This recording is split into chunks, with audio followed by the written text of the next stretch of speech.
With our acknowledgement of country. So as members of the CSU community, we acknowledge the words of the Wiradjuri people on whose land our university was founded and share their aspiration of Yindyamara Wananana, the aim for us all to learn the wisdom of respectfully living well in a land worth living in.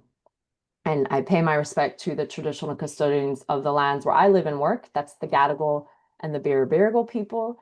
And I also extend that respect to any First Nations peoples present here today. So my name is Casey Garrison. I'm a senior lecturer and the associate head of school for research in the School of Information and Communication Studies. I encourage you to introduce yourself in the chat as well and let us know what country or location you're coming from too. So yes, good morning or good evening, good afternoon, wherever you're joining us from. Thank you so much for coming to our second lecture in the public lecture series for our 50 years and beyond celebration of the anniversary of the School of Information and Communication Studies at Charles Sturt University. We do have a few events going on throughout the year to recognize our school's growth and changes over the years. And we're really excited to celebrate our Golden Jubilee this year and welcome you and happy to welcome you here to listen to distinguished scholars in our field from across the world, like today's speaker, who Kay will be introducing shortly. So just before we get to that, sorry about our technical difficulties this morning, but as you know, the best laid plans and such. But so while Dianne is presenting, please stay on mute, but feel free to add comments to the chat. There is a Q&A, so you can stick questions in there, which we will get to after the presentation. And we'll also be sharing the recording link to this lecture on our 6 YouTube channel later today, which can then be shared widely. So with that, I'll hand over to you, Kay. Yes, welcome, Professor Emerita.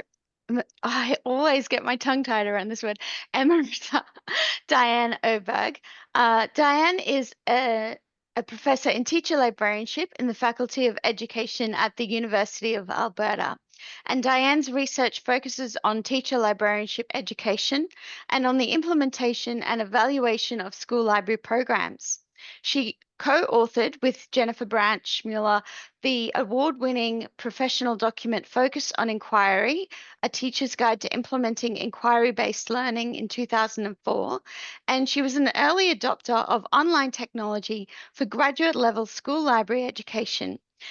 She was also the founding editor of the peer-reviewed international journal School Libraries Worldwide, and co-edited with Barbara Schultz-Jones the second edition of the International Federation of Library Association IFLA School Library Guidelines in 2015.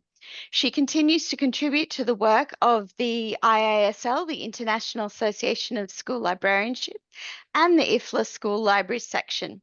Her current project is a book co-edited with Luisa Marcard of Roma Tre University in Italy on school librarians and principals working and leading together. And that book is hopefully coming out at the end of this year. So welcome, Dianne. Thank you so much for your time. And we're all looking forward to hearing you speak this morning. Thank you so much. I'm absolutely delighted to be part of this celebration. It's true that I was an early adopter, but that's only an early adopter of distance learning because I was in Canada, since Australia had been doing this a long time before I got into this game. So we're just going to check now and make sure the slides work. Yep, can you see them okay? Dianne, can you see? Great. And yep. Oh, there we go. There it is. You're going to move for me, or Yep. am I going to? Yep, I can drive it. Yep. Okay, all right. Okay, a little bit of background. Synergy seemed to be a very good word to describe the kind of relationship that I've had in the past 30 years, along some of my colleagues from University of Alberta, with Charles Sturt University.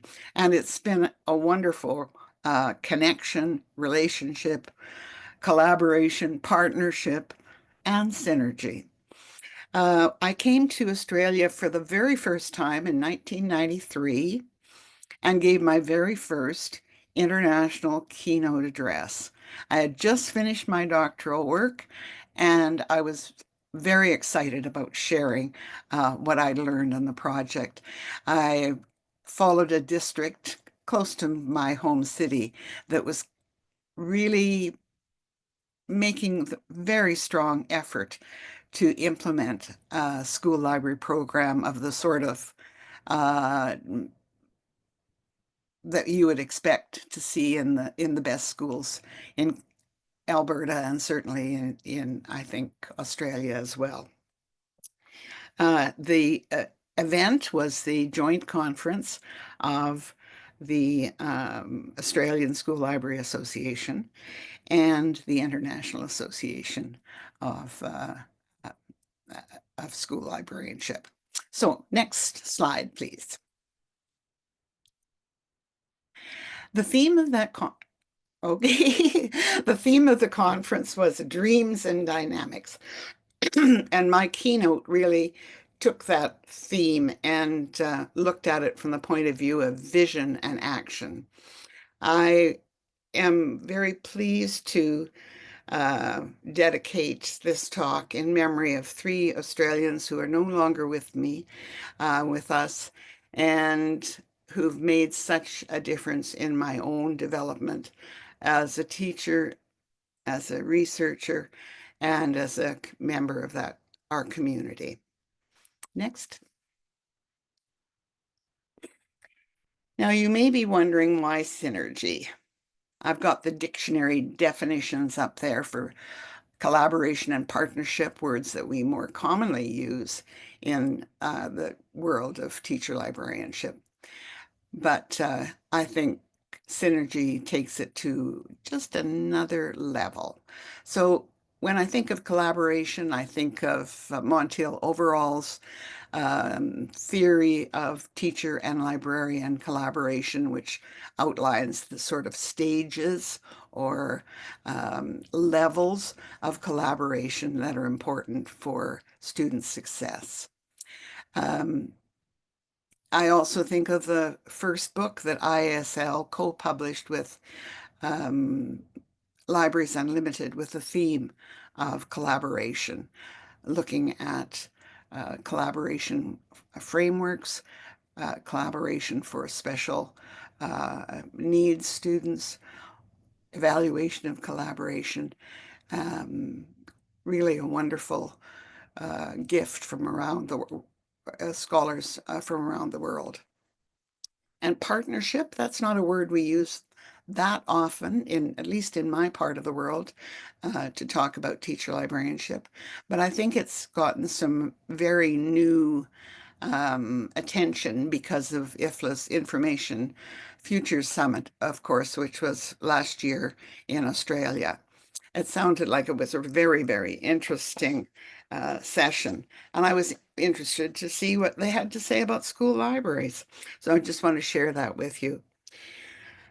They had 3 kinds of sessions: partnering with each other, partnering with communities, and partnering with external stakeholders. So the participants in the partnering with each other session had a lot to say about school libraries. They noted the importance of school libraries as feeders for other library types, creating lifelong learners, the library users of the future. School libraries as part of the life cycle of library services, working with children as they develop and build their awareness of the value of library resources. I'm looking forward to see what impact that's going to have on the work that IFLA and other international associations will be doing in the future. So synergy, I really think my awareness of that came after working for 10 years with CSU. Primarily working with James Henry because we were both working with international associations, IFLA and ISL at the time. And we were, as we worked, learning from each other. But that had been happening long before I ever came to Australia. I just want to have you think about the definition of synergy. It's that situation where ideas are transferred and transformed through practice in the new setting, and those new understandings are returned to the originator, where they become catalyst for new practice and further transformation. And that's how I see the relationship that I've had in the more than 10 years, but it was 10 years in the making, looking at what we had begun to create together. Next slide, please. So there's an awful lot of different ways we could talk about information transfer and transformation in terms of school libraries, but I've chosen three: the theory and practice of teacher librarianship, the delivery of education for teacher librarians, and research into the role of school principals in school libraries. Those are three elements that James and I and other members of the group, wherever we happen to be working, really were teaching and learning from each other, trying new ideas, and sending them back sometimes to their origin. So the story really begins in the 60s. Next slide, please.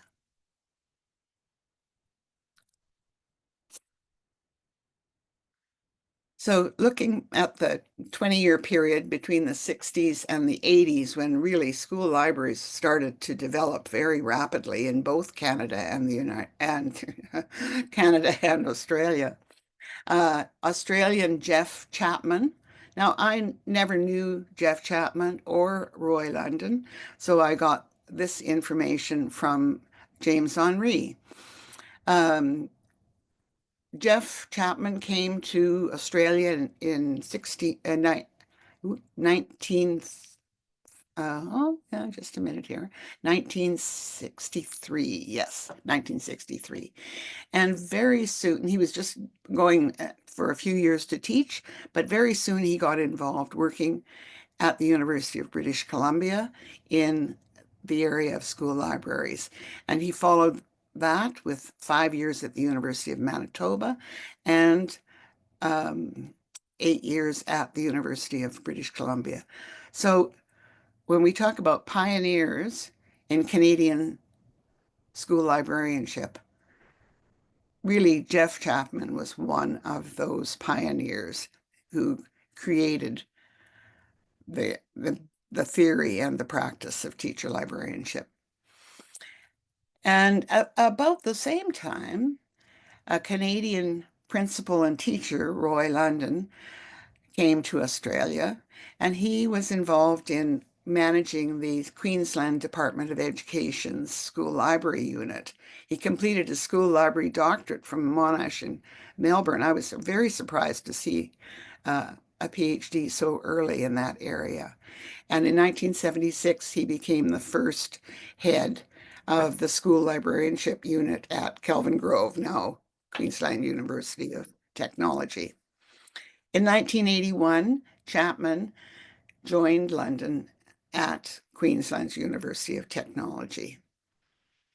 So very, very early starts. The Canadian School Library Association started in 1962. I think the Australian School Library Association was first established in 1969. So very parallel development. So let's take a look at the 80s, keeping in mind that both Jeff Chapman and Roy London had links with the Canadians, Ken and Caroline and Haycock. Next slide, please. Another way in which synergy, the transfer of ideas and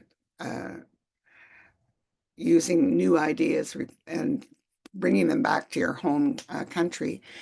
Excuse me. I've got a summer cold here. Came through teaching summer classes in Canada.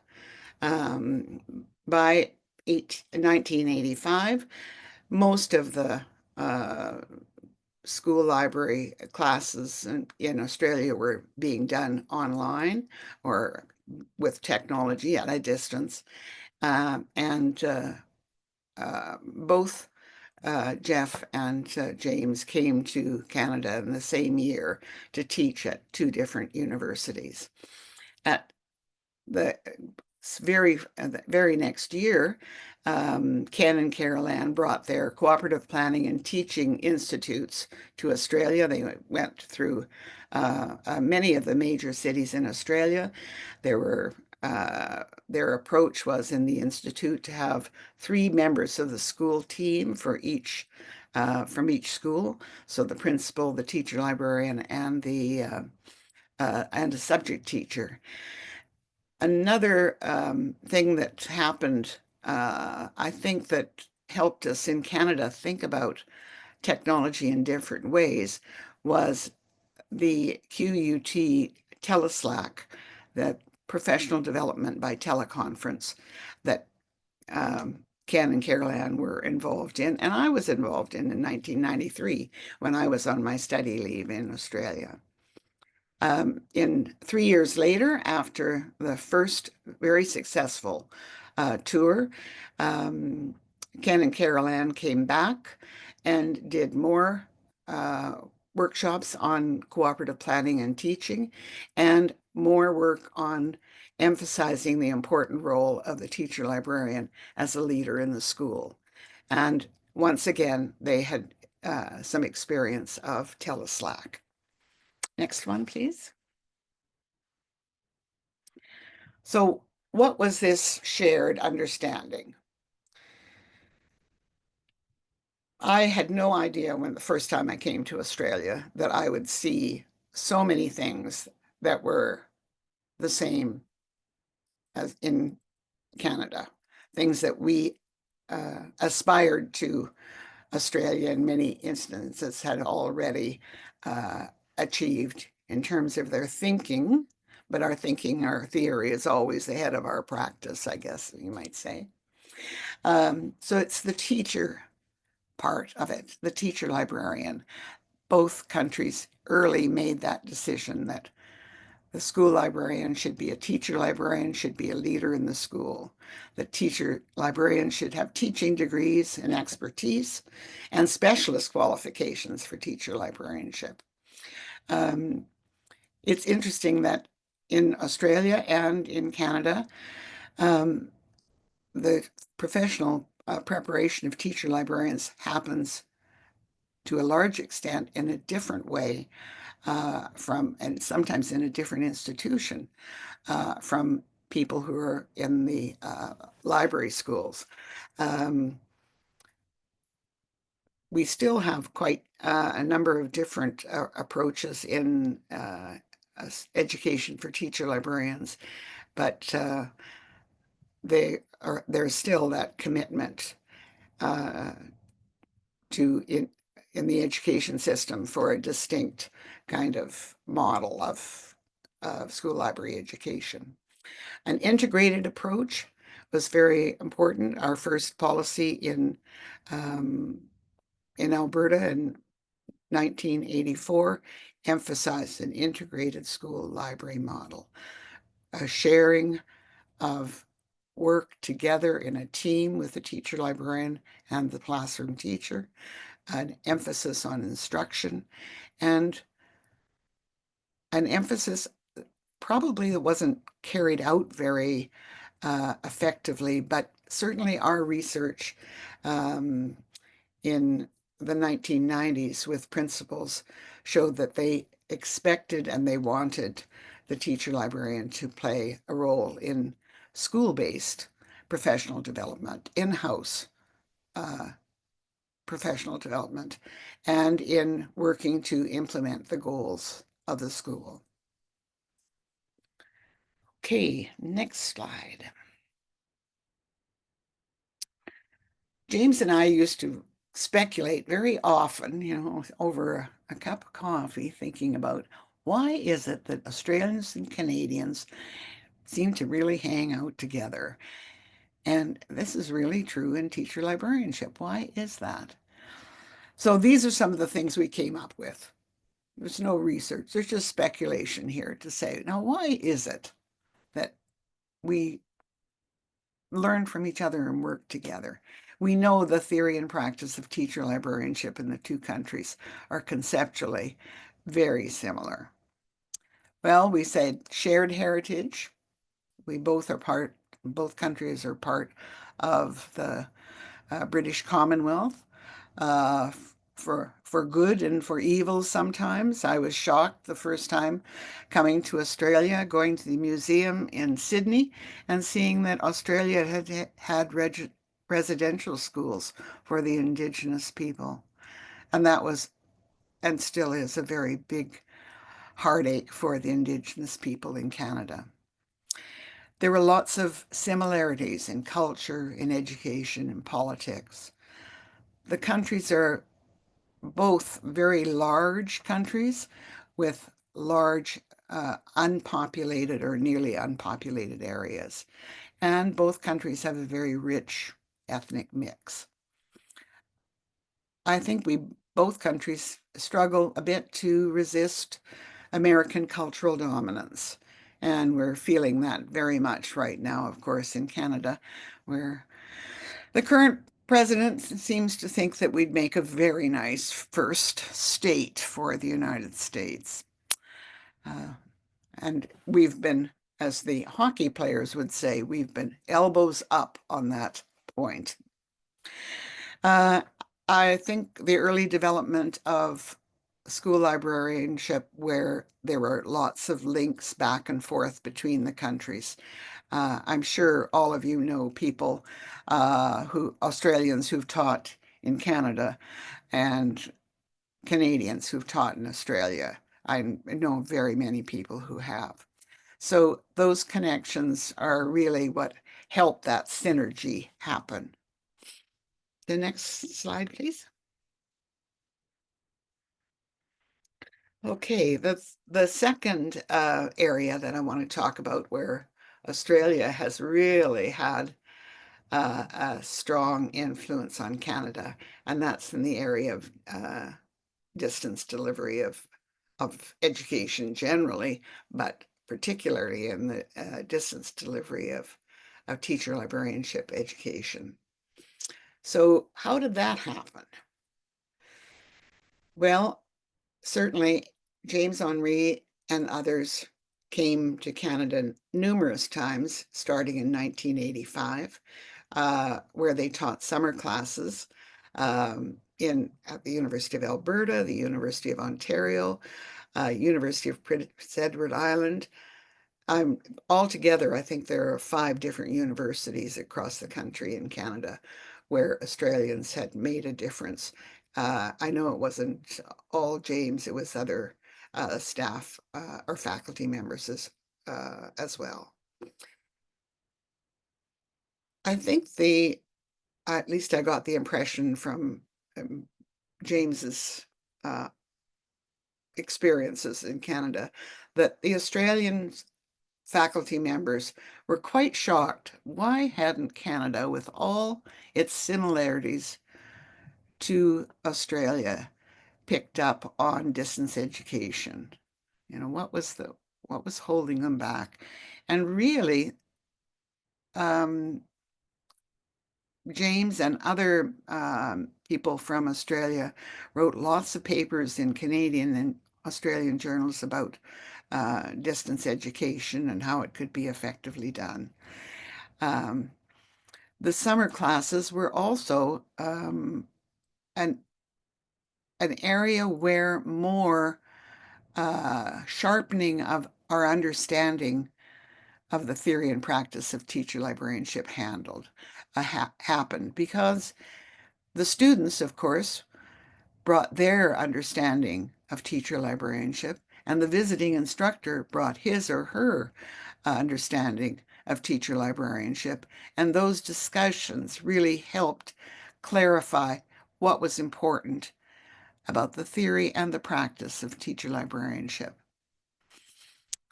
When I arrived in Australia in 1993, I was really on a study leave to find out if what was happening in Australia could be applied to our situations in Alberta. Because of the irregular, I guess you'd say, irregular funding of K-12 schools and universities and colleges, the size of classes in a niche area like school librarianship varies immensely.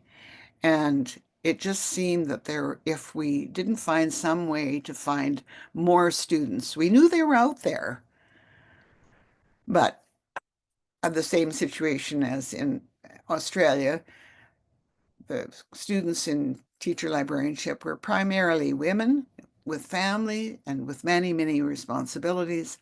And it was very difficult for them to leave their families and other responsibilities and to give up the income that they would have to forego if they came onto campus, which are always in big cities and not easily accessible from people outside of about 100-mile radius there. So in 1993, that was my goal. Find out how does distance education, how can we successfully apply it to school library education, the education of teacher librarians. Okay, the next one. I sat down last week and tried to list off all the things that made a difference for us as neophytes in distance education. And I think starting in 1985, with James and other faculty members being in Canada, first of all, in 1985 for the Canadian Library Association conference in Calgary. He was teaching at the James was teaching, doing summer teaching at the University of Western Ontario, and the coordinator there, Jean Burdenak, saw the possibility of picking James's brain. Okay, how does this work? And so he arranged for James to give a number of presentations, including one to faculty members from across the country at the conference. And he was always also encouraged to write articles about distance education. The teleslack was important. I knew about it, but I had no idea what it was like and how it could be used so powerfully for professional development. Certainly the study tour and the 4 distance education providers that I visited were amazingly honest, open, welcoming, and it was really like taking a credit course in what it is to be a distance educator. When I got back to Canada, I decided I needed more help than I had gotten in terms of they couldn't have given me more help, but I just didn't quite understand how you could move from a face-to-face delivery of instruction to distance instruction. And so James arranged for me to purchase 2 databases from CSU to give me a sense of that. What's the job involved? How can we, well, we can't replicate coffee, the coffee break, but everything else, it seemed like could be very well done through distance education. And I was spending a lot of time looking at the research on that as well. The 2 last things are probably the most powerful influence. It really took me a couple of years to understand that careful instructional design was more important than delivery method. Before I came to Australia, I was obsessed with delivery methods. What were we going to use? How were we going to use it? Where would we get the money to deal with? Where would we be able to support the people we needed to have as part of the team to write the materials and develop the technology? And the other one was the encouragement that when you have to start something brand new at a place that doesn't really do what you want to do, like University of Alberta is a research intensive institution. And they, at that time, and still to a large degree, find it very difficult to put money into innovations in teaching. And to add to it the problem, the University of Athabasca had been established as a distance education institution in the 1970s. And it was definitely seen that if you want to do distance education, well, go to Athabasca, work with them. But it wasn't a good fit for us because we were doing graduate education, and at that time, Athabasca did not do graduate education. So many thanks over the years for the many things that have made a difference for us in distance education. That's very much appreciated. And today, of course, we have only graduate level education by distance education for teacher librarianship across the country. And U of A is the only one that is still giving master's degrees, master's and PhD degrees in teacher librarianship in the country. So that's a concern for now and for in the future. Okay, let's look at the third area, research influences. Next slide, please. And here is an area where at first the Canadians took the lead. In 1990 and the years that followed, Lyndon LaRocque and I did a number of studies looking at collaborative cultures in schools and the relationship between that and powerful school library programs. And we were working using a case study approach, a qualitative methodology, going into schools and interviewing principals and teacher librarians and teachers and trying to understand what makes a difference. How does the school create the environment where the teacher librarian has a strong role and is leading in terms of inquiry and in terms of curriculum development. And it was that research, part of that research, that I talked about in my keynote address at the Joint Conference in 1993. James Henry was at that, and I think Lynn, Hay, were you actually at the conference? I think you were, yes. And I talked to James about it quite a bit, and when I went back to Canada, I got together the materials we'd use, the interview schedules and the other supporting materials, and sent those to James in Australia. Lynn and James shaped the research a little bit because of the change in technology. In the early 90s, there wasn't too much technology, instructional technology or information technology, at least in the schools in Alberta. So they added that aspect in their inquiry. Again, using the same qualitative methodology that we'd used, finding schools that have had success with using a collaborative approach to decision making and so on, and interviewing them, observing, using a qualitative methodology to understand how this was happening. Both the Canadian researchers and the Australian researchers presented their findings internationally at IFLA and ISL, and in their own home countries in Canada and Australia. And I have no idea who came up with the idea that we should do an international study. Maybe Lynn remembers. Maybe it was you, Lynn. Maybe. I don't doubt it.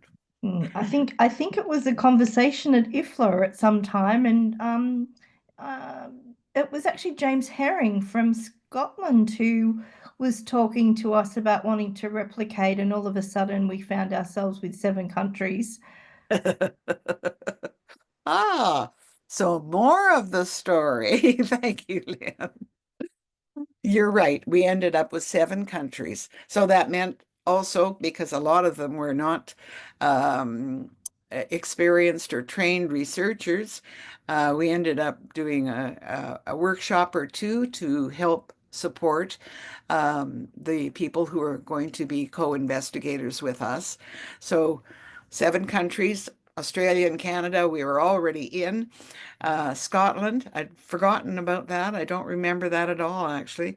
Finland, we knew Finland had been involved in some changes in school libraries, so they were a good part of the team. France, Japan, and South Korea. So of the 7 countries, Australia and Canada were pretty similar, and they also came with a lot of research experience, and that made a big difference and easier to just do all the tasks that are involved in that kind of research. Getting proposals in, getting funding. We both got funding from IFLA and ISL, working out the methodology. And those co-investigators, they pulled through pretty well. When I look back and I think how difficult it is for new researchers to do all the tasks that are involved, and to do it in some situations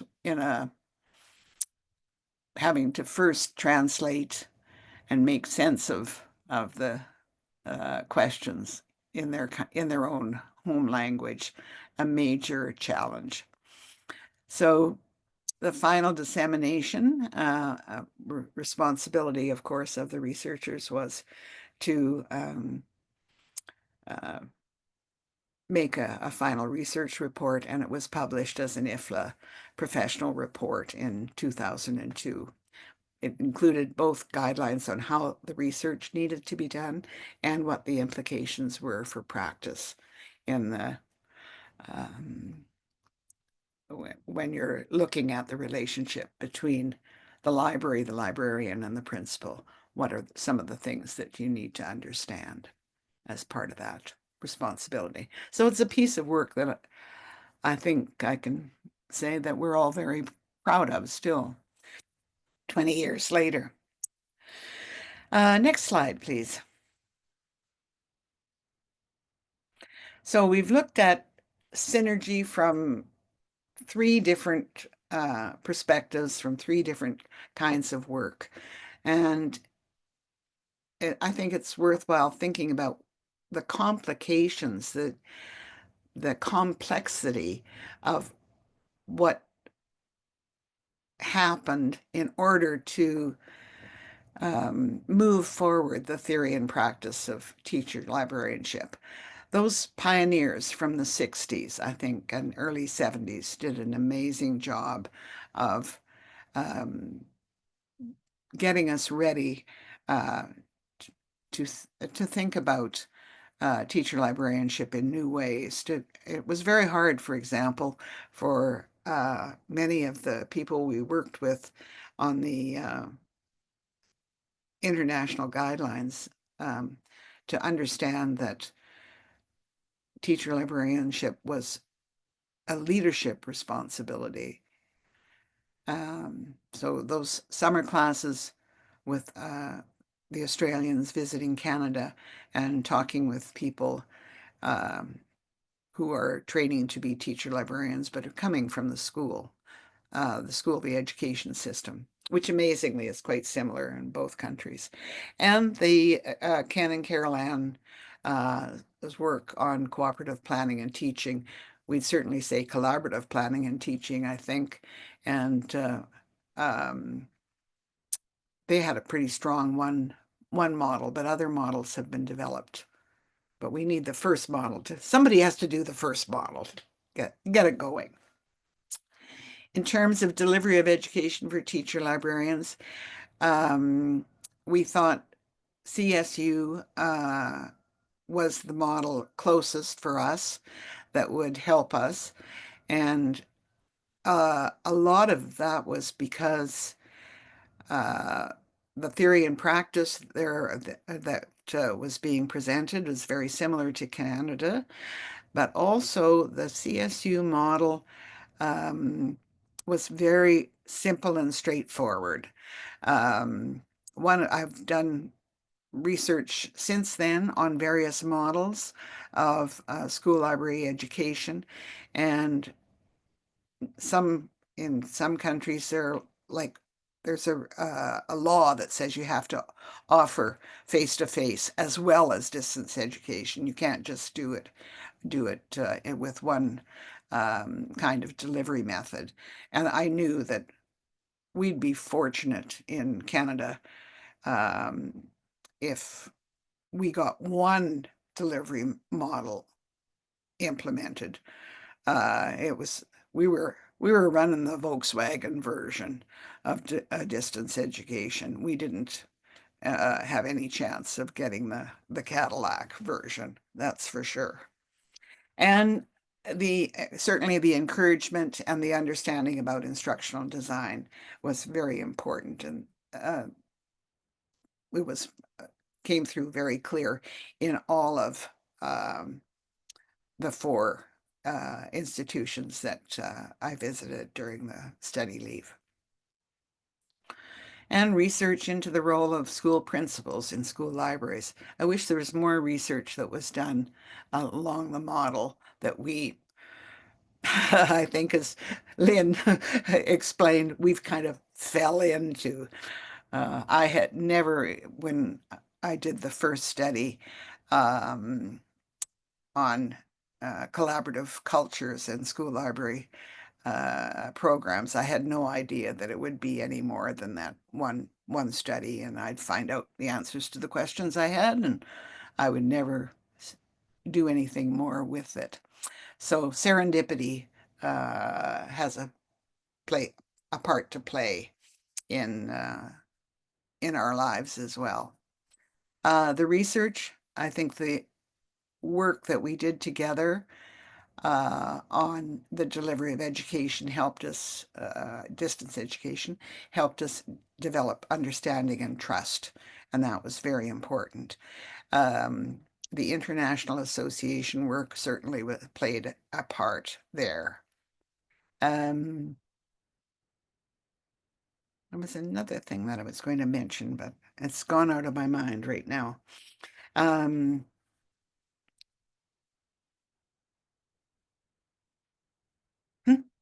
I'll think of it later, I'm sure. Next slide. Well, how do you keep something going like this for 10 years or more and more? Three things stood out for us as we looked at the work that we had done together. And the first one has to do with trust and understanding. Having some engagement in each other's lives. Lynn came to do data analysis to Canada for about 3 weeks. James taught in Alberta several times, and we always made sure that we found time to learn about the life in Canada and to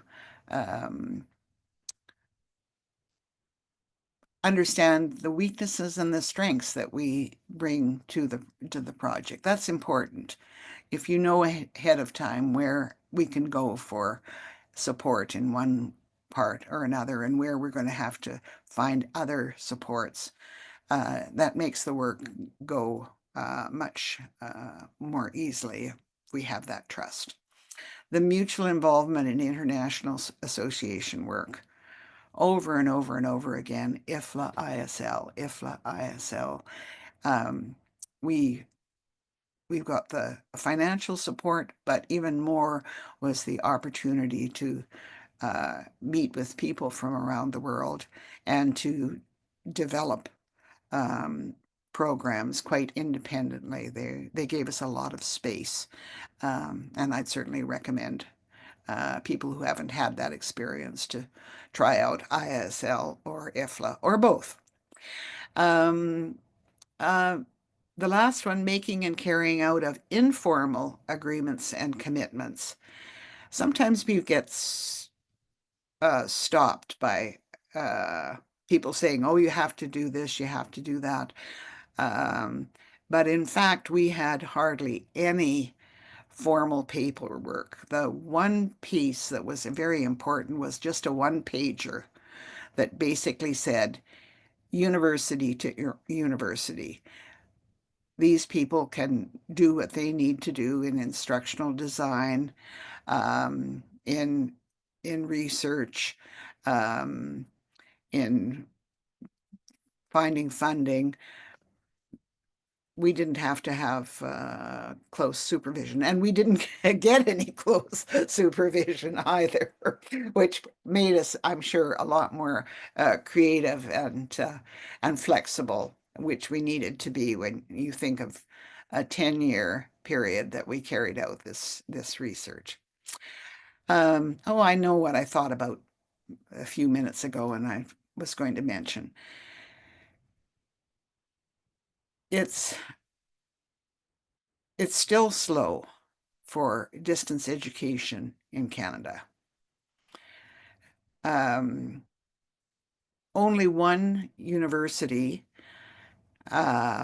library school in Canada at this point offers a master's by distance education, and that's the University of Alberta. However, I think that's going to change very, very fast. So the kinds of things that we thought were, really bleeding edge, really leading edge, we're going to get left behind if we don't keep on learning from each other and working together. It's just, it's the uncertain future that we're facing. Libraries and librarians are facing uncertain futures, and certainly the role of teacher librarian education, it's under challenge. So we've got to keep on making the situations where synergy can move us forward. Next one. I think it's a very good idea to take a look at the key takeaways from the Information Future Summit. I think there are some strong ideas there for developing partnerships.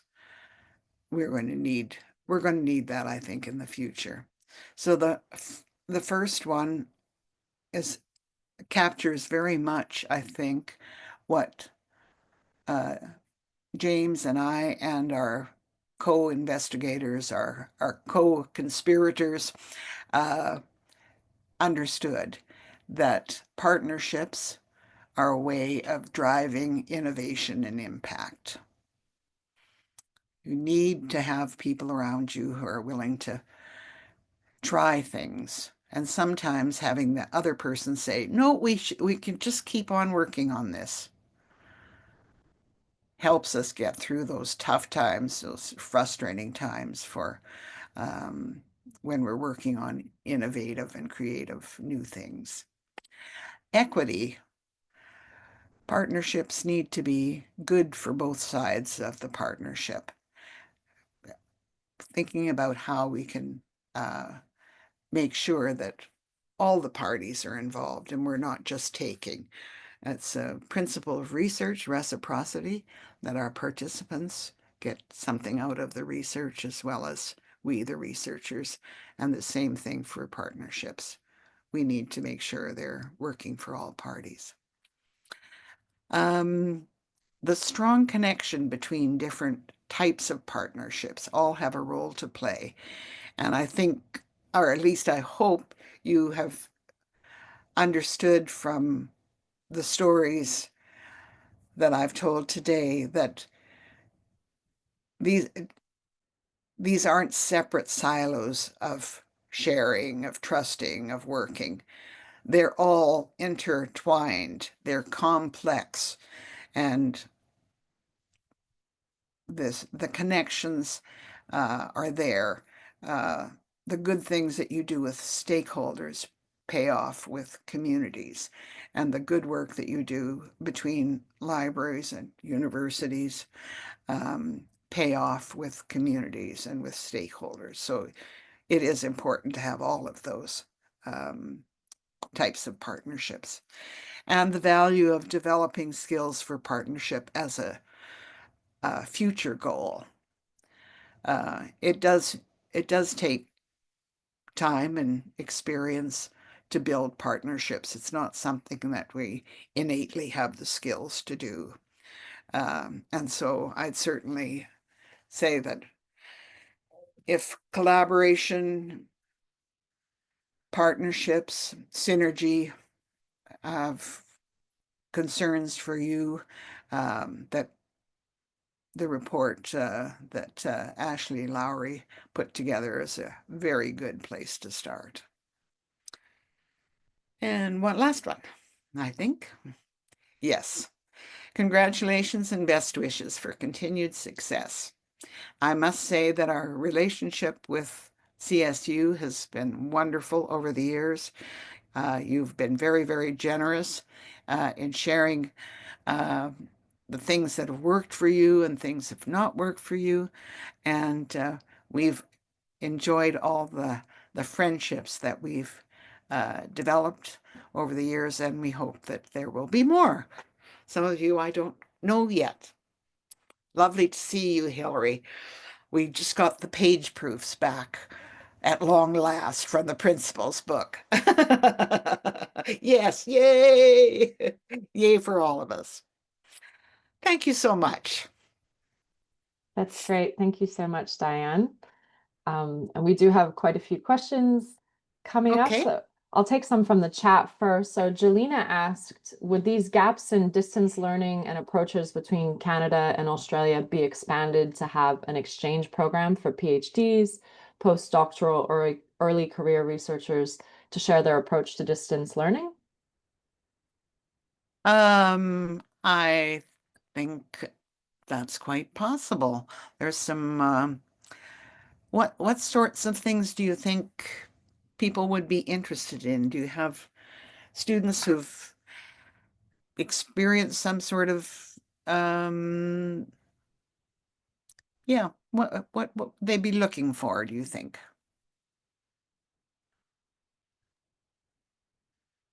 Yeah, well, sorry, Jelena, I'll speak for you, but just from what you were saying, Dianne, I enjoyed that slide talking about the commonalities between Australia and Canada. And yeah, just that we do have a lot of similar struggles. I mean, leading to Tina's question too, we're currently Charles Sturt University, our program is the only teacher librarianship program in Australia at the moment, similar to U of A. So, yeah, which is, a hard thing to be, I guess, not having other programs to Right. bounce off of. And Jelena noted, yeah, as Tina highlighted, AI augmented brings many advantages as well as disadvantages, and her experience lies in Indigenous research and policy making. Well, we've got a strong Indigenous research group in the Faculty of Education. I just have to say, though, right now, U of A has been under a lot of pressure, and they have had terrible cuts, and a lot of those cuts have meant loss of support for doctoral students, I'm afraid. So in the short term, I don't think there's too much opportunity. I mean, we've had the whole university reorganized. It's like craziness over there. When I go there, I hardly recognize my university, and I spent 25 years there as a faculty member and a lot more as a student. So I find it very hard. But I do think there's lots of opportunities that maybe don't require actually physically moving. But yeah. Yeah, and then asking Tina's question, so she said, as the only university in Australia offering teacher librarianship education, what are your insights on how we can not only thrive in this environment, but also effectively influence policymakers and decision makers? I certainly think that what Dr. Jennifer Branch is doing now um, has some promise. Do you have laddering of programs in Australia? No? No. This is becoming more and more popular in Canada, where you start a master's program by doing usually four courses. Um, and you have a certificate at the end of it, which is valuable to the field. And then if you decide to continue on, you can ladder those courses into a master's program. Because we're in the situation where we have not very many teacher librarian positions in the schools, because not only have the university been cut drastically, so have the K to 12. We're just close to, I think, a big major strike of teachers. So that's the other thing that, and Jennifer might not be quite as keen as this, but she was really the one who helped create the very successful distance education for the library school. The library school now gets more applications for the distance program than it does for the face-to-face program. So I think this is one of the benefits that we've gleaned from the years working to understand how distance education works and how to make it successful. And it can unfortunately be one of the things that we make the argument that it is financially advantageous to have this kind of distance education program. Now, I am surprised that U of A Library School decided to keep its face-to-face program, and I wonder if they will keep it. So I'm thinking that's one of the things. Another really important thing is making sure that the school, the teacher librarianship program, and or the library program, or if it's all in one, that it's not isolated from the rest of the university. You need to be, everybody in the Faculty of Library Science needs to be on a university level important committee. And lots of people say, oh, I hate meetings, et cetera, but do you hate losing the position that you hold? It's absolutely critical. I mean, we saw in the 80s in the United States, lots and lots of universities dropped or cut back their schools. And it was because nobody knew who they were and what they did. And Jennifer is doing all the right things there. She's on the major curriculum committee of the university. But there's only one in terms of teacher librarianship. So I'm going to be encouraging Jennifer to think about maybe moving the teacher librarianship program into the library school. It's not that big a school. Other people are going to be at the door, at the distance education door. I see it happening now. And University of Western Ontario is one of the ones that's just getting ready to launch. So as part of the environmental scan, you always have to be keeping an ear open to the gossip and who's doing what. But those things are important. Working with government people, oh gosh. They're not there long enough to, unless they come with some sort of understanding of libraries, they are really hard to work with, has been my experience. When we've made movement forward, it's been with people who came with an understanding and appreciation for the libraries. Yeah. So do what you can, figure out what kinds of resources you do have and what kind of connections you might have. See if you can work the external stakeholders. There's a lot of people who don't want to see libraries go down, that's for sure. Mm. Yeah, and that at the university level kind of echoes things happening in the school library itself, right? Which kind of brings me to my another question that Crystal posted, but it's actually my question. So yeah, I think it seems that teacher librarianship does continue to struggle to share the impact on student outcomes and that image problem that we've always had, right? But so can you speak to the similarities and the challenges that we face today in compared to the earlier days, and just thinking about your work with principals in the 90s, something we still struggle with today? Right.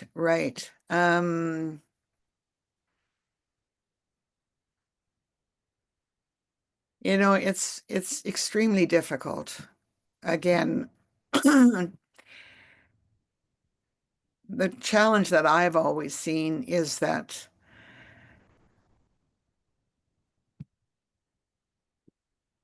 you can't really convince principals without them being there. And if you don't have teacher librarians in the schools, it's very hard to change principals. And I have known very, very few training programs, education programs for principals that include anything about the school library other than a source of problems like censorship and that sort of thing. So I guess my best instinct would be find some principals who already have that commitment and get yourself a session or two on the principals conferences. And we've got a leadership program that's run at Banff every year. That would be a good one to get into as well. So a leadership program that already has a good reputation. But it's a hard job. It really is. Yes. And then Crystal has another question. What do you believe are ways that we as library staff can make that shift from collaboration to synergy? Well, I think you have to think in terms of what's the advantage for the teacher. One of the papers that I wrote many years ago was called Cooperative Planning and Teaching at What Cost? Because very often we forget that it takes a lot. How long did it take us to learn to be good collaborators? And teachers, especially when you're working in schools where the staff is changing a lot, you're going to spend your time